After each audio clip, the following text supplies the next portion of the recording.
சிவகார்த்திகேயா mall மருகா செந்தமிழில் திருப்புகழ் பாடி நின்றால் மனம் இஞ்சிடும் இன்பம் விளையுதையா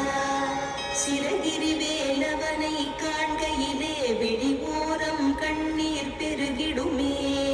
கந்த சஷ்டி கவச்சம் போதுவோர்க்கு கந்தன் கருணை என்றும் துணை வருமே பங்குனி உத்திர நாளினிலே உனை நினைத்தே காவடி சுமந்து வந்தோம் புன்னகை புரியும் ஷண்முகனே உன் சன்னதி தேடி ஓடி வந்தோம் உன் பதம் பணிவது என் தவமே என் மனதில் நிறைந்திடும் உன் முகமே ஷண்முக பிரிய குஹ குரு சரவணனே வந்தே இன்னருளை தர வேண்டும்